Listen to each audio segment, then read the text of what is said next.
BC సంఘాల ఐక్యవేదిక కన్వీనర్గా మన శంకర్ కుర్మా గారిని నియమించడం జరుగుతుంది.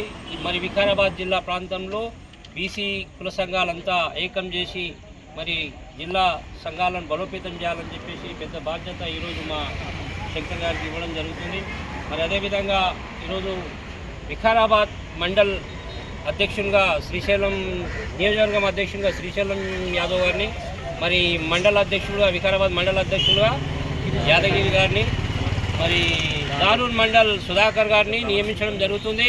మరి పూర్తి స్థాయి జిల్లా కమిటీ బాధ్యత మన శంకర్ గారి మీద ఉన్నది. మరి వారు కూడా ఈరోజు జిల్లా కన్వీనర్గా బాధ్యతలు ఇవ్వడం జరుగుతుంది. కాబట్టి మరి తొందరలో వికారాబాద్ జిల్లా వ్యాప్తంగా బీసీ సంఘాల కమిటీలేసి బీసీల ఐక్యత కోసం కృషి చేయాల్సిన అవసరం ఎంతైనా ఉంది. అదేవిధంగా బీసీలకు రాజ్యాధికారం రావాలి, బీసీలకు రాజ్యాధికారం వచ్చేదాకా ఈ బీసీ పోరాటం ఆగదని చెప్పేసి తెలియజేసుకుంటూ ఈరోజు మన శంకర్ గారికి ఇచ్చినందుకు వారికి శుభాకాంక్షలు తెలియజేస్తున్నాం. జై బీసీ, బీసీల ఐక్యత. థ్యాంక్ యూ శంకర్ అన్న. వారిని నియమించడం జరుగుతుంది. మరి ముఖ్యంగా ఈ బీసీ కులాలు ఏదైతే 130 కులాలు ఉన్నాయో అందరినీ ఏకం చేస్తూ మరి కొన్ని కులాలు తమ పేరు చెప్పుకోలేని స్థితిలో ఉన్నాయి బీసీ కులాలు, వాళ్ళందరూ కూడా న్యాయం జరగాలి, అందరికీ రాజ్యాధికారం రావాలి.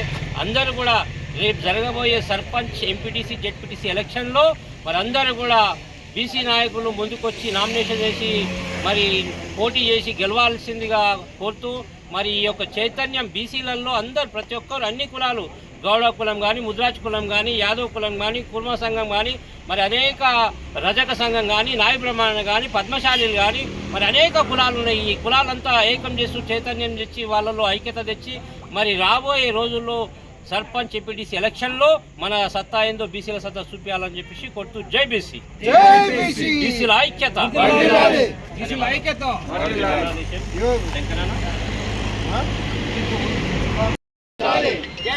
Okay okay compulsory. బీసీల ఐక్యత. జై బీసీ, జై బీసీ, బీసీల ఐక్యత, బీసీల ఐక్యత, బీసీ, బీసీల ఐక్యత.